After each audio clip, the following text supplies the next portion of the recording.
Hello, this is 6-Minute English from BBC Learning English. I'm Neil. And I'm Beth. Do you love to boogie on down, strut your stuff and throw shapes, Beth?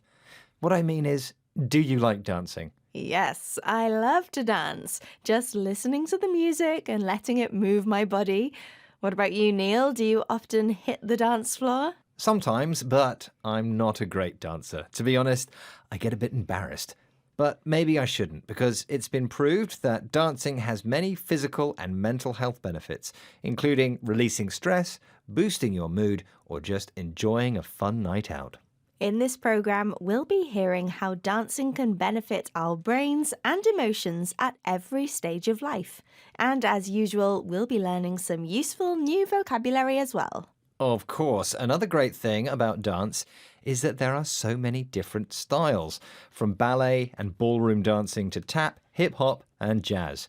But my question is about a very unusual style, a traditional English folk dance where performers wearing black hats and colourful waistcoats hit sticks together while moving in patterns.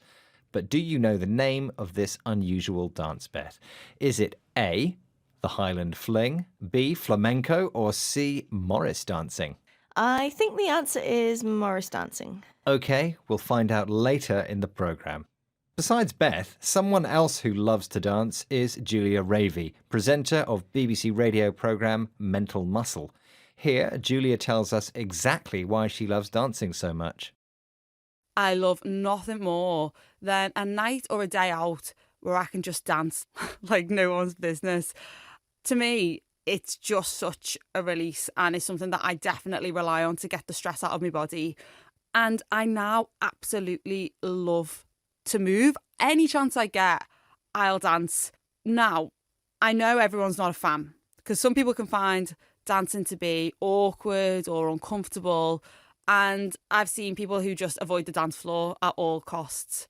But dancing is so good for us and potentially our brains. Julia can dance like nobody's business, an idiom meaning very well or very quickly. For her, dancing is a release, a way of freeing emotions, feelings, or tension from her body. Not everyone is the same as Julia, though, and if, like me, the thought of dancing makes you uncomfortable, you might avoid the dance floor at all costs, no matter what happens. That's a pity, Neil, because the benefits of dancing are huge. Just ask Dr. Peter Lovett, also known as Dr. Dance.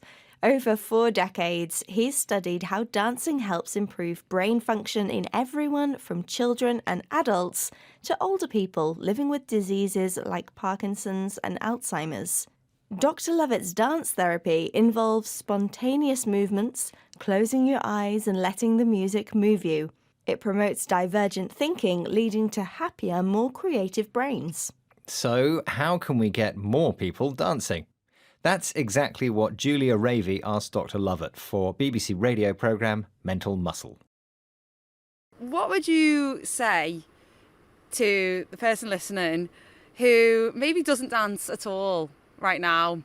Maybe would like to dance a bit more. Maybe for them, they're still a little bit on the fence about whether they want to dance. How can everyone get a little bit more movement into their daily life? OK, so the very first thing to do, I would suggest, is to lay on your bed with your eyes closed and to find a piece of music that you like. Close your eyes and then just hear the beat and feel the rhythm. So think about where in your body do you feel a twitch? Julia mentions people who are sitting on the fence, who still haven't decided if they will do something or not, in this case, dance. Dr. Lovett's advice is simple. Get comfortable, close your eyes, and listen to some music. Soon you'll feel a twitch, a small, sudden and involuntary movement somewhere in your body. From there, it's only a few steps to dancing. It seems a dance a day keeps the doctor away. So what do you reckon, Neil? Are you ready to give it a go? Maybe after I've revealed the answer to my question. Right. You asked for the name of the traditional English folk dance where dancers wear colourful waistcoats and hit sticks. And I guessed it was Morris dancing? Well, that was the correct answer, Beth. Morris dancing is the name of the unusual English folk dance, not flamenco, which of course is Spanish, or the Highland fling, which comes from Scotland. Okay, let's recap the vocabulary we've learned, starting with boogie, strut your stuff, throw shapes, and hit the dance floor. All modern idioms meaning to dance. If you do something like nobody's business, you do it very well or very quickly. A release is the act of freeing emotions, feelings, or tension from the body. If something must be done at all costs, it must be done whatever happens, even if it involves a lot of difficulty, time, or effort. Someone who sits on the fence delays making a decision or choosing one course of action over another. And finally, a twitch is a sudden jerky movement or spasm in your body, often involuntary. Once again, our 6 minutes are up. Join us again soon for more trending topics and useful vocabulary here at 6 Minute English. Goodbye for now. Goodbye. 6 Minute English From